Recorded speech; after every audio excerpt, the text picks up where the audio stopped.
ડાયરા કલાકાર દેવાયત ખવડનો મુદ્દો એકવાર ફરી ચર્ચામાં આવ્યો છે અને એકવાર ફરી દેવાયત ખવડની ચર્ચાઓ સવારથી જ થઈ રહી છે અને એવું લાગી રહ્યું છે કે હવે કેસમાં કદાચ કંઈક નવો વળાંક આવી શકે છે। સુનાવણીનો દોર છે એ શરૂ છે, દલીલોનો દોર છે એ શરૂ છે।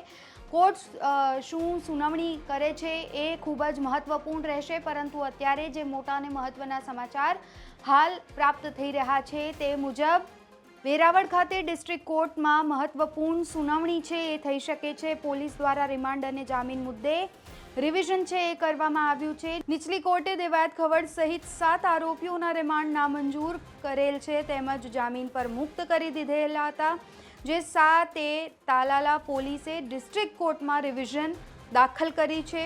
ત્યારે આ કેસમાં સરકારી વકીલ અને આરોપીના વકીલ વચ્ચે દલીલો છે એ કોર્ટમાં શરૂ જ છે।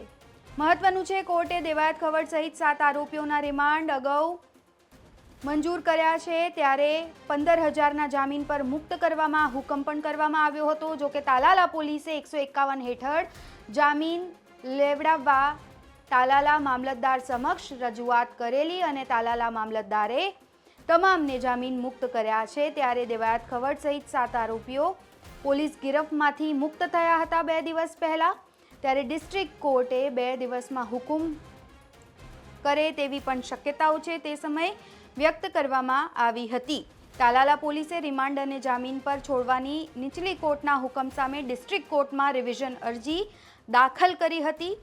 ત્યારે ડિસ્ટ્રિક્ટ કોર્ટ બંને પક્ષને સાંભળી હુકમ કરી શકે છે। જો રિમાન્ડ અરજી ગ્રાહ્ય રાખવામાં આવે છે તો ફરી તમામની પોલીસ ધરપકડ કરી શકે છે।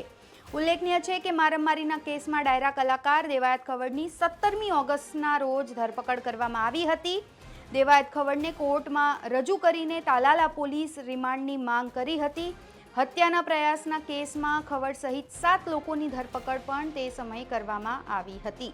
ત્યારે હવે કોર્ટ દ્વારા શું નિર્ણય લેવામાં આવે છે તેના પર સૌ કોઈની નજર મંડાયેલી છે। પડે પડની તમામ માહિતી અમે આપના સુધી પહોંચાડતા રહીશું। અત્યારે બસ આટલું જ। નમસ્કાર।